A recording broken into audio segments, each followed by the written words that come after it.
want to take this moment and speak, because God has given me a voice, and we are to be a voice, not an echo. I'm taking a moment right now and reading the Bible, but I'm going to speak and share a few things, because the reality of what we're living today, we need to speak about it. This is the time where we need to speak. This is the time where God has given us a life.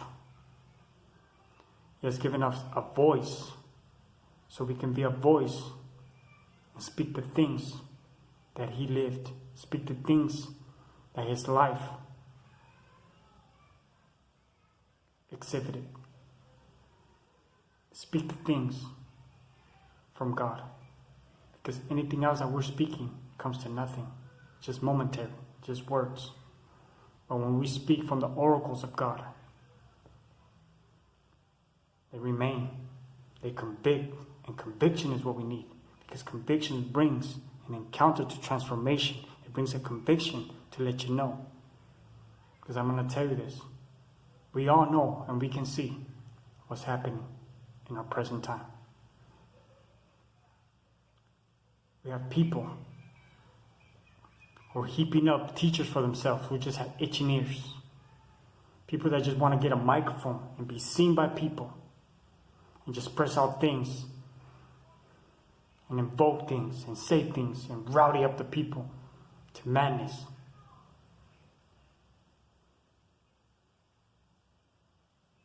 With words that will come to nothing. Illusions that they're painting for these people. Illusions. And there's nothing there, it's just a fantasy. Because let me tell you, Jesus paid a price for all living people. All lives matter. Every single person's lives matter. He paid a price for everyone. For God so loved the world that He gave His only begotten Son, so that whoever may believe in Him will not perish, but have eternal life. This eternal life is not in this body, because what makes this body function is the Spirit that God has placed in this body. So when you pass and they put you on the dirt, I want you to know this. The people didn't come to know this body. The person that they really came to know was the Spirit in that body. That's the person they came to know. Because this body will perish. Just like the flower. Just like the shade on the tree, just momentarily passes through. This moment in time we're living in. People just want to have a microphone. People just want to have things to say that come to nothing. And we need to speak on the reality. We need to speak. When are we going to speak? We need to speak on the reality of things that are happening and things that are in the situation we can see it. Because let me tell you, we all see what's going on. And your own intuition is better than that of 7 men on a high tower. It's the moment that we draw to God. It's the moment that we start to notice that we have put our trust on things that are not God. I see the rumbling. I see I see these groups. I'm going to call them by name. Because let me tell you, all lives matter. And Jesus proved that on that rugged cross. Jesus came here on earth and He modeled Christianity. He modeled how we are supposed to live. Because let me tell you this, it's better to die for righteousness than to die as an evildoer. Because when you die for the righteousness of Jesus Christ, there is glory, eternal glory. And there's a crown with your name that's awaiting you. And it's better to suffer for righteousness than to suffer for an evildoer, for a thief, for a murderer. Let me tell you this. All life was given from God. given by God and for God, and we were created to worship God.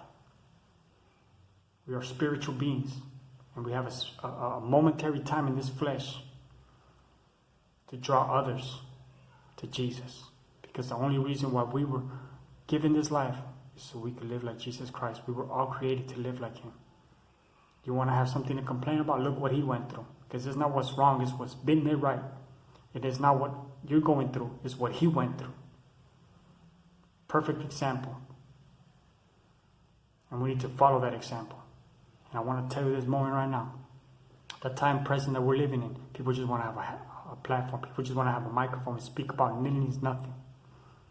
People talk about they want to keep kids from drugs. People want to keep people from this lifestyle. But you keep keeping them aware of this lifestyle. You keep feeding them the same things to keep them aware of the same things. When your life doesn't even line up to the things you say. When you lie, you cheat. So people can feel sorry for you. People feeling sorry for you generates money. People don't know it. You portray a certain image so people can feel sorry for you and generate revenue over it. I know what it is to go to an orphanage. I know what it is to help the people who don't have nothing. I know what it is. And I don't have to talk about it. The people know. I know what it is to be playing with my little girls and have an orphanage come and say, I wish I had a daddy. I know what that is. And I don't have to go film my dispensary and say that I gave that to the poor. I gave that to the orphanage. When it's my own room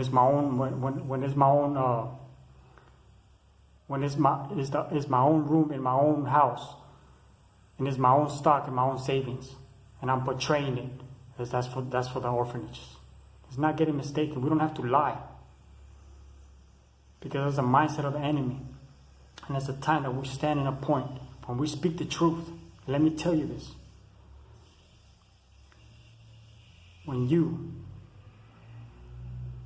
have images of idols, Mary and St. Jude, first of all, you're in the right place if you want to hear about this. We need to start drawing back to God, because God is not a religion. He's not made by potter's hands. He's not made out of images.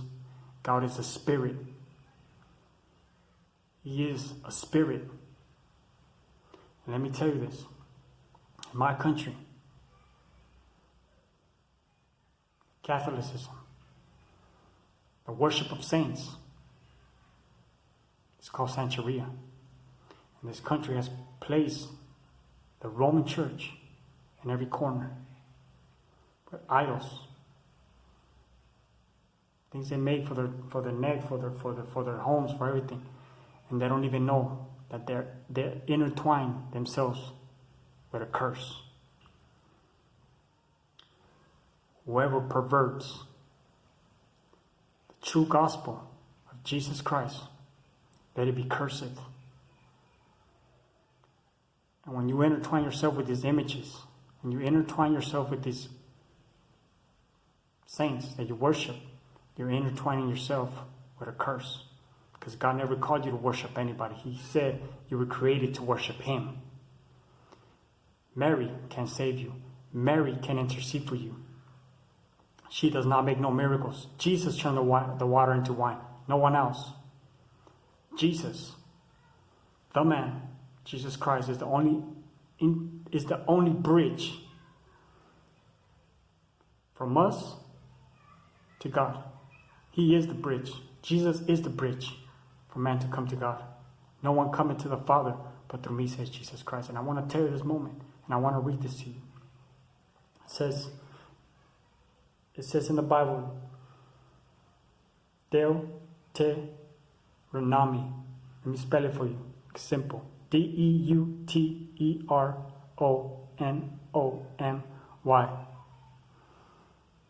Deuteronomy. I am the Lord thy God, which brought thee out of the land of Egypt, from the house of bondage. Thou shalt have none other gods before me. Thou shalt not make thee any graven image, or any likeness of anything that is in heaven above, that is in heaven above, or that is in the earth beneath, or that is in the waters beneath the earth.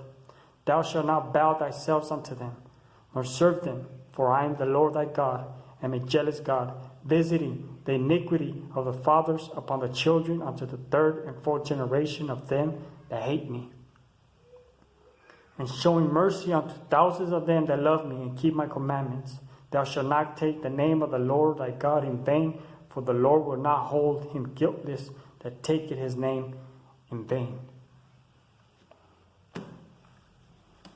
All these people that don't understand the reality of why you were given this life.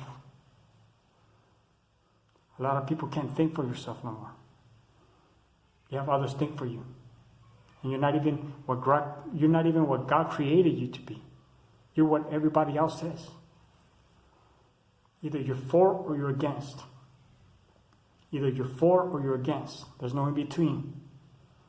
There's no variation of colors with God. See, these movements out there, they joined up with this pride group. Pride comes before the fall. Let me tell you, they took in the rainbow and they perverted